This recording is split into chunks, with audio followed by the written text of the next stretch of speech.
হরে কৃষ্ণ কৃষ্ণ কৃষ্ণ হরে হরে, হরে রাম রাম রাম হরে হরে। আজ আমি কৃষ্ণকালী সম্বন্ধে তোমাদের সাথে কথা বলবো। কৃষ্ণই হলেন কালী, এক হাতে তার বাঁশি, অন্য হাতে তার খড়গ। কৃষ্ণ কিভাবে কালী হলেন, এটাই আজ আপনাদের সামনে ব্যাখ্যা করতে চলেছি। ভিডিওটা মন দিয়ে শুনবেন, তাহলে সেই বিবরণটা যারা জানেন না নতুন করে জানতে পারবেন। তাহলে শুনুন, তার একটা কাহিনী আছে। তো কাহিনীটা আমি শুরু করছি। ঝনঝন শব্দে জটিলার ঘুমটা ভেঙে গেল। ক্ষীণ আওয়াজ শুনে উঠে বসলেন জটিলা। কেমন একটা ভোঁতা ভোঁতা আওয়াজ। কিসের এই আওয়াজ? মাটিতে কান পাতলেন। আরও খানিকক্ষণ শোনার পর বুঝতে পারলেন এটা নূপুরের শব্দ।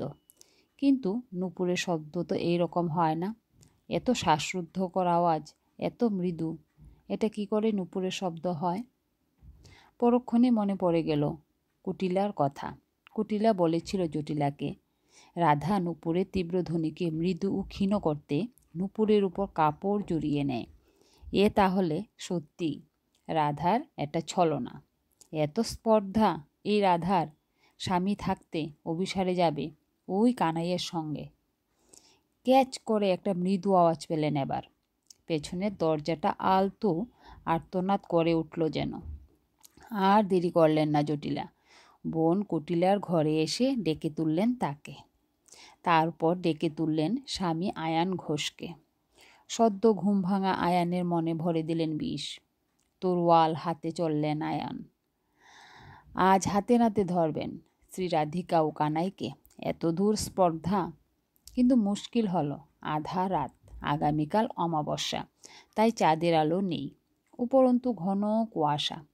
সামান্য প্রদীপের আলোয় কিছু ঠাহর করা যাচ্ছে না।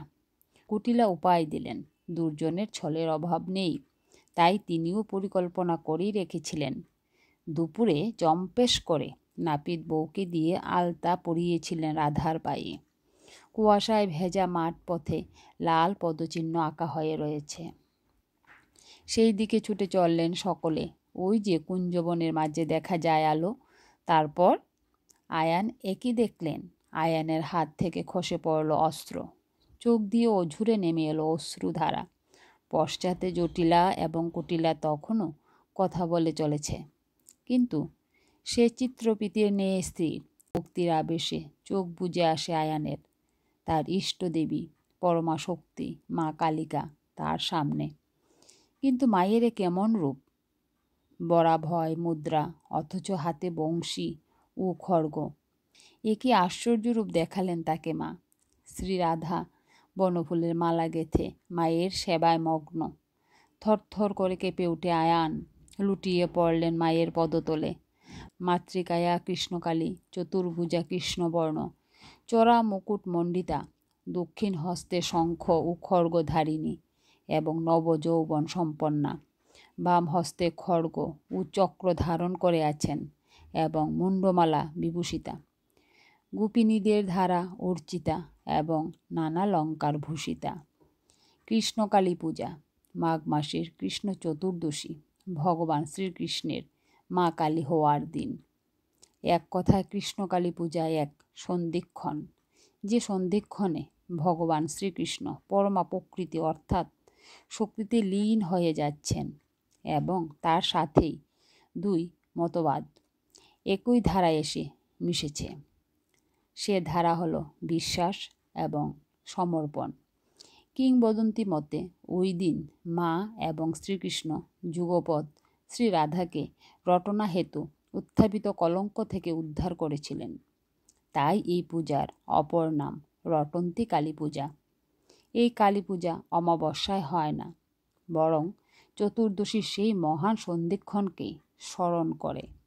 তথ্য জটিলা এবং কুটিলা হলেন মনের কুপ্রবৃত্তি এবং তমগুণ, যারা প্রতিনিয়ত মানুষকে প্ররোচনা দেয়। কৃষ্ণকালী রূপটি হল ঈশ্বরের অভিন্নতা, অর্থাৎ পরম ব্রহ্ম, নিরাকার এবং অখণ্ড।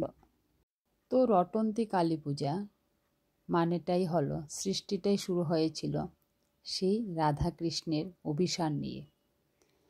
রাতের বেলা রাধা যখন অভিসারে যেতেন তখন জটিলা কুটিলা উত পেতে বসে থাকতেন। সেই রকম একদিন জটিলা কুটিলা ঘুমুচ্ছিলেন আর রাধা চলেছেন সেই অভিসারে। পায়ে নূপুরগুলি যেন আওয়াজ না করে সেই জন্য নূপুরগুলিকে একটা কাপড় দিয়ে বেঁধে রাখতেন, যেন নূপুরের আওয়াজটা ক্ষীণ শব্দ করে। এটা কুটিলা জানতেন। তো কুটিলা জেনে জটিলাকে বলেছিলেন। তো রাতে যখন জটিলা ঘুমিয়ে রয়েছে তখন জটিলার কানে সেই আওয়াজটা আসছিল। জটিলা ভালো করে কান পেতে আওয়াজটা শুনছিলেন আর বলছিলেন যে এটা কিসের আওয়াজ? একটা নূপুরের আওয়াজ হতে পারে না, নূপুরের আওয়াজ তো ওই রকম হয় না, এত ক্ষীণ নূপুরের আওয়াজ কি করে হয়? এমন সময় মনে হলো বোন কুটিলার কথা, কারণ কুটিলা এই কথাটা জটিলাকে আগে একবার বলেছিল।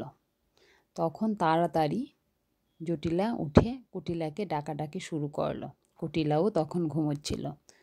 কুটিলাকে ডেকে দু বোন মিলে এখন ভাই আয়ানের কাছে গিয়ে আয়ানের কানে কিছু বিষ ঢেলে দিল রাধার সম্পর্কে। আয়ান তো একদম রেগে হাতে তরোয়াল নিয়ে তিনজনে মিলে শুরু করে দিল রাধার উদ্দেশ্যে রোয়ানা। রাধা কোথায় গেল, কানাইয়ের সাথে কোথায় দেখা করে, আজ ওদেরকে হাতে নাতেই ধরবে। কিন্তু রাস্তায় ছিল প্রচণ্ড অন্ধকার, অমাবস্যা, কিছুই দেখার মতো উপায় ছিল না। হাতে যে প্রদীপটা ছিল সেটা দিয়ে ঠিকঠাকভাবে কিছুই দেখা যাচ্ছিল না। তবে সেই প্রদীপটা দিয়ে ঘাসের মধ্যে ছাপ দেওয়া আলতার পদচিহ্ন দেখা যাচ্ছিল। কারণ জটিলা ইচ্ছে করেই দুপুরবেলায় নাপিত বউকে দিয়ে রাধার পায়ে বেশি করে আলতা দিয়ে সাজিয়ে দিয়েছিলেন, যেন রাধা কোনো দিকে যদি যায় পদচিহ্ন দেখে বোঝা যাবে সে কোথায় গিয়েছিল। সেই বুদ্ধি কাজে লাগিয়ে জটিলা সেই পদচিহ্ন দেখে দেখে ভাই আয়ান ও কুটিলাকে নিয়ে সেই জায়গায় প্রবেশ করল। রাধার স্বামী আয়ান সেই জায়গায় গিয়ে ওনার চক্ষু স্থির হয়ে গেল। উনি একই দৃশ্য দেখতে পেলেন মায়ের দৃশ্য। একই দেহে কৃষ্ণ ও কালী। এই রকম দৃশ্য দেখে তিনি অবাক হয়ে গেলেন। রাধা আরাধনা করছেন সেই দেবতার। তখন তিনি মায়ের পায়ে ঢলে পড়লেন। তখন থেকেই শুরু হয়েছিল কৃষ্ণকালী একই দেহে পুজো, যেটাকে বলা হয় রটনা কালী। রটনা কালী বলতে আমরা এটাই বুঝি, কৃষ্ণ রাধাকে রটনার হাত থেকে বাঁচানোর জন্য যে উপায়ে কালী মূর্তি দেহে পরিণত হয়েছিল সেটাই হলো রটনা কালী পুজো। নমস্কার বন্ধুরা, আজকের এই ছোট্ট কৃষ্ণকালী সম্বন্ধে ছোট্ট করে একটা ভিডিও তোমাদের সামনে তুলে ধরলাম। তোমাদের কেমন লেগেছে অবশ্যই কমেন্টস করে জানাবে ও সবসময় পাশে থাকবে।